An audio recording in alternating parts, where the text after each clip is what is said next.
আবারও স্বাগত ২১শে বিজনেসে, সঙ্গে আছি হিরো জুম্মান। এবার দেশ বিদেশের ব্যবসা বাণিজ্য ও অর্থনীতির আরও কিছু সংবাদ।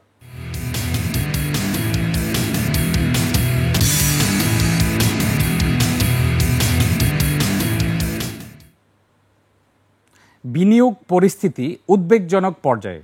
অর্থবছরের প্রথম ৮ মাসে বিদেশি বিনিয়োগ কমেছে ২০% বেশি, নেমে এসেছে ৫ বছরের মধ্যে সর্বনিম্ন পর্যায়ে। এদিকে বিনিয়োগ কমে যাওয়ায় ব্যাপকভাবে কমেছে মূলধনী যন্ত্রপাতি আমদানি, কর্মসংস্থানও তৈরি হচ্ছে না। অর্থনীতিবিদ ও ব্যবসায়ী নেতারা বলছেন, ঋণের উচ্চ সুদ, ডলারের বিপরীতে টাকার মান নিয়ে অনিশ্চয়তা, জ্বালানি ও অবকাঠামো সংকট এবং রাজনৈতিক ও আইন শৃঙ্খলার পরিস্থিতির দ্রুত উন্নতি জরুরি। বিস্তারিত সাদিয়া লাবনী রিপোর্টে। বিনিয়োগে চরম মন্দা চলছে। দেশি বিদেশি উভয় ক্যাটাগরির বিনিয়োগ পরিস্থিতি এখন উদ্বেগজনক। গত ৫ বছরের মধ্যে সবচেয়ে কম বিদেশি বিনিয়োগ এসেছে ২০২৪ সালে। এছাড়া চলতি অর্থ বছরের প্রথম ৮ মাসেই নেট এফডিআই কমেছে ২০.১৫%। উচ্চ সুদহার, জ্বালানি সংকট, ডলারের বিপরীতে টাকার মূল্যমান নিয়ে অনিশ্চয়তা, দুর্নীতি, আমলাতান্ত্রিক জটিলতা, আইন শৃঙ্খলা পরিস্থিতির অবনতি সহ নানা কারণে দেশের বিনিয়োগের এমন চিত্র বলছেন অর্থনীতিবিদ ও ব্যবসায়ী নেতারা। যেহেতু ব্যাংকের সুদের হার অনেক বেশি এবং ব্যবসার খরচ অনেক বেশি, এই কারণে কিন্তু খুব বেশি আগ্রহ দেখা যাচ্ছে না। বাংলাদেশে বিনিয়োগ করাটা অত্যন্ত ব্যয়বহুল, এই কারণে বিদেশি বিনিয়োগকারী হিসেবে আসছেন না। কস্ট অফ ডুইং বিজনেস বেড়ে যাচ্ছে প্রতিদিন। দেশীয় রাজনৈতিক অস্থিরতা এবং ভূ রাজনৈতিক অস্থিরতা, গ্লোবালি একটা টেনশন রয়ে গেছে। বিশেষ করে যারা আরএমপিতে আছেন ওনারা জানেন না কালকে নতুন করে কি ধরনের সারপ্রাইজেস আসছে। এদিকে দেশের চলমান রাজনৈতিক পরিস্থিতিও নতুন বিনিয়োগ না আসার কারণ বলছেন অর্থনীতিবিদরা। নির্বাচিত রাজনৈতিক সরকার ছাড়া বিনিয়োগের স্থিতিশীল পরিবেশ তৈরি হবে না বলে মনে করছেন তারা। অনেকেই অপেক্ষা করছেন যে নির্বাচনের পরে যে সরকারটা গঠিত হবে সেই সরকারের সঙ্গে তারা সম্পর্ক তৈরি করবেন, এবং রাজনৈতিক সরকারের সঙ্গে রাজনৈতিক সরকার যে সম্পর্ক তৈরি করলে তখন কিন্তু ব্যবসায়ীরা সেই চ্যানেলে যখন আসবেন তখন কিন্তু অনেকটা স্বস্তি বোধ করবেন। ইলেকশনটা হলে আমার কাছে মনে হয় গ্রহণযোগ্যতাটা, এই রিফরমেশনের গ্রহণযোগ্যতাটা যখন পেয়ে যাবে তখন বিনিয়োগকারীরা আরো বেশি, দেশি এবং বিদেশি, এই পলিসিটাকে যে অ্যাডাপ্ট করে নেবে নেক্সট গভর্নমেন্ট, এই অ্যাডাপ্ট করলেই বিনিয়োগকারীরা একটা আস্থা পাবে। এদিকে বিনিয়োগ ব্যাপকভাবে কমে যাওয়ায় চলতি অর্থ বছরের প্রথম ৮ মাসে মূলধনী যন্ত্রপাতির এলসি খোলা কমেছে ৩০.১%, আর এলসির নিষ্পত্তি কমেছে ২৫.২২%।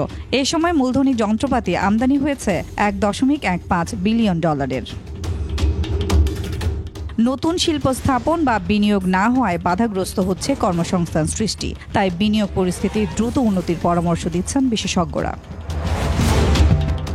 সাদিয়া লাবনী, ২১ টেলিভিশন, ঢাকা। এদিকে দেশে বিদেশি বিনিয়োগ ও রপ্তানি আয় বাড়াতে জাতীয় রাজস্ব বোর্ড এনবিআরকে অন্তত ২ ডজন প্রস্তাব দিয়েছে প্রধান উপদেষ্টার কার্যালয়। সম্প্রতি পাঠানো এই প্রস্তাবে মূলধনী যন্ত্রপাতির স্পেয়ার পার্টস, ইপিজেডভুক্ত প্রতিষ্ঠানের ইন্ডাস্ট্রিয়াল র্যাকিং সিস্টেম ও সহায়ক যন্ত্রাংশ, মেটাল ডিটেক্টর মেশিন এবং বিকল্প জ্বালানির কাঁচামাল আমদানিকে সম্পূর্ণ শুল্কমুক্ত করার প্রস্তাবও রয়েছে।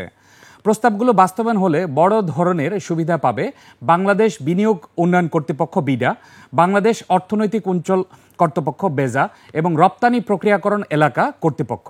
এসব প্রস্তাব বাস্তবায়ন হলে বিনিয়োগে উৎসাহ, কর্মসংস্থান সৃষ্টি ও রপ্তানি বাড়বে বলে আশা করা হচ্ছে। পুঁজিবাজার স্থিতিশীলতায় কর ছাড়, বহুজাতিক কোম্পানি তালিকাভুক্তিকরণ, ব্যাংক ব্যবস্থা থেকে দীর্ঘমেয়াদী অর্থায়ন নিশ্চিত করার পাশাপাশি সিদ্ধান্ত নিয়েছে বিএসইসি অনেকগুলো। মঙ্গলবার এসব উদ্যোগ গ্রহণের সিদ্ধান্ত হয়। সভায় উপস্থিত ছিলেন প্রধান উপদেষ্টার বিশেষ সহকারী আনিসুজ্জামান চৌধুরী, আর্থিক প্রতিষ্ঠান বিভাগের সচিব নাজমা মুবারক সহ বিএসইসির চেয়ারম্যান খন্দকার রাশেদ মাকসুদ। অন্যান্য কমিশনারের মধ্যে রয়েছে টাস্কফোর্সের প্রতিনিধি ও বিএসইসির নির্বাহী পরিচালকরা এই সভায় উপস্থিত ছিলেন। সভায় আইপিওর মাধ্যমে মৌলভিত্তি সম্পন্ন কোম্পানির শেয়ার পুঁজিবাজারে তালিকাভুক্ত করার উদ্যোগ নেওয়া হয়েছে। এর মধ্যে রাষ্ট্র মালিকানাধীন লাভজনক কোম্পানির শেয়ার অফলোড করা, বহুজাতিক কোম্পানিগুলোকে তালিকাভুক্তিতে উৎসাহিত করা এবং টেক্সটাইল ও ওষুধ খাতের দেশি লাভজনক কোম্পানিগুলোর শেয়ার পুঁজিবাজারে নিয়ে আসা হবে। এছাড়া সভায় আসছে বাজেটে বিনিয়োগকারীর জন্য কর ছাড়ের সুবিধা রাখার প্রস্তাব গ্রহণ করা হয়।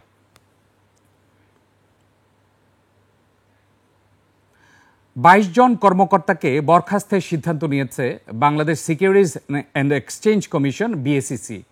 মঙ্গলবার বিএসইসির কমিশন সভায় এই সিদ্ধান্ত হয়েছে বলে জানা যায়। তবে এ বিষয়ে এখনও কোনো প্রজ্ঞাপন জারি করা হয়নি। সাময়িক বরখাস্ত হওয়া কর্মকর্তাদের মধ্যে নির্বাহী পরিচালক রেজাউল করিম, পরিচালক আবু রায়হান মোহাম্মদ মুতাসসিম বিল্লাহ, অতিরিক্ত পরিচালক নজরুল ইসলাম, যুগ্ম পরিচালক রাশেদুল ইসলাম, সহকারী পরিচালক জনি হোসেন, রায়হান কবির রয়েছেন। এর আগে গত 5ই মার্চ এসব কর্মকর্তারা কমিশনে গেটে জোর করে তালা দিয়ে সিসি ক্যামেরা, ইন্টারনেট ও বৈদ্যুতিক সংযোগ বন্ধ করে অরাজকতা সৃষ্টি করেছিলেন বলে অভিযোগ রয়েছে। আর এসব অভিযোগে তাদের বিরুদ্ধে মামলা করেছিল বিএসইসি। আসছে বাজেটে আয় ব্যয়ের পার্থক্য যতটা সম্ভব কমিয়ে আনা হবে বলে জানিয়েছেন NBR chairman Abdur Rahman Khan. Economic reporters ফোরামের এক সেমিনারে তিনি বলেন, সুশাসন না থাকায় কমপ্লায়েন্স করদাতাদের উপরই করের বোঝা বেশি পড়েছে। এজন্য আসছে বাজেটে যারা কর ফাঁকি দেয় এবং একেবারে কর দেয়ই না, তাদের ব্যাপারেও কঠোর পদক্ষেপ নেওয়া হবে। এ সময় সামষ্টিক অর্থনৈতিক পরিস্থিতির উন্নতি হলেও অর্থনীতি এখনও চাপমুক্ত নয় বলে জানান অর্থনীতিবিদরা। প্রধান উপদেষ্টা এবং অর্থ উপদেষ্টা মহোদয় নির্দেশনা দিয়েছেন যে বাজেটের সাইজটা যাতে যথাসম্ভব প্র্যাকটিক্যাল হয় এবং এটা খুব উচ্চাবিলাসী যেন না হয়। তো আমার কাছে মনে হয় সেখানে একটা ইঙ্গিত পাবেন আপনারা যে আমরা ব্যয়টা কমিয়ে এবং আয়টা বাড়িয়ে কিভাবে গ্যাপটা কমাতে পারি, সেদিকে আমরা চেষ্টা করছি। আন্তর্জাতিক মুদ্রা তহবিল আইএমএফের সব শর্ত মেনে কোনো ঋণ সরকার নেবে না বলে জানিয়েছেন অর্থ উপদেষ্টা ডক্টর সালেউদ্দিন আহমেদ। সাফ বললেন, বাংলাদেশ এখন আর আইএমএফ ও বিশ্বব্যাংকের উপর নির্ভরশীল নয়। তিনি বলেছেন, আইএমএফের সাথে ঋণ কর্মসূচি বজায় রাখার বিষয়ে বাংলাদেশ কঠিন সিদ্ধান্ত নেবে। কিস্তি ছাড় না দিলে নিজেদের মতো করে বাজেট করা হবে। বিস্তারিত আকবর হোসেন সুমনের রিপোর্টে। সচিবালয় সরকারি ক্রয় সংক্রান্ত উপদেষ্টা পরিষদের বৈঠক শেষে সাংবাদিকদের সঙ্গে বাজেট ইস্যুতে কথা বলেন অর্থ উপদেষ্টা। যুক্তরাষ্ট্রের আন্তর্জাতিক মুদ্রা তহবিল ও বিশ্বব্যাংকের বসন্তকালীন সভার খুঁটিনাটি উঠে আসে এতে। আমরা তো ওই ঋণের বোঝা নিতে চাই না। আইএমএফ এর ঋণ প্রসঙ্গে উপদেষ্টার বক্তব্য স্পষ্ট, সংস্থাটির কাছে 1.2 বিলিয়ন বাজেট সাপোর্ট চাওয়া হয়েছে, তবে শর্ত মেনে ঋণ নয়। আইএমএফ থেকে কোনো টাকা পয়সা না নিয়ে কিন্তু আপনি দেখেন যে foreign exchange market, foreign reserve stable. আমরা কিন্তু আইএমএফ থেকে আর টাকা পাই নাই এই গভর্নমেন্ট আসার পর। অর্থাৎ তাদেরকে বললাম তোমাদের টাকা ছাড়াই তো আমরা ম্যাক্রো ইকোনমিক স্টেবিলিটি পৌঁছেছি। This A proof. অতএব তারা যে আমাদের এখন চাপিয়ে দেবে, শর্তগুলি চাপিয়ে দেবে, তারাও টের পেয়েছে। অর্থাৎ ওরা বলছে উইল কন্টিনিউ, এবং ওরা বলছে যে we are arriving towards agreement. আপনারা দেখেছেন তো। ট্রাম্পের শুল্ক নীতি ও বাণিজ্য নিয়ে তর্কে না যাবার ইঙ্গিত দেন উপদেষ্টা। আমাদের স্টেজ হলো ট্রাম্প অ্যাডমিনিস্ট্রেশনের সাথে রিটেলিয়েটরি কথাবার্তা না বলা, চ্যালেঞ্জ না করা।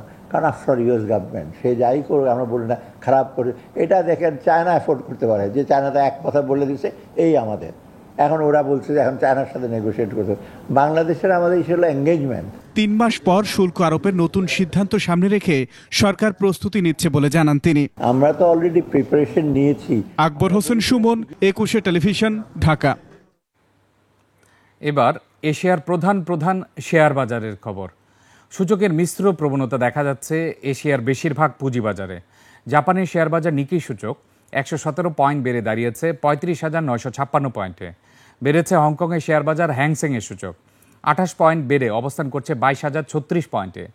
বেড়েছে সিঙ্গাপুর এসটিআই সূচক, এটি 3 পয়েন্ট বেড়ে অবস্থান করছে 3,819 পয়েন্টে।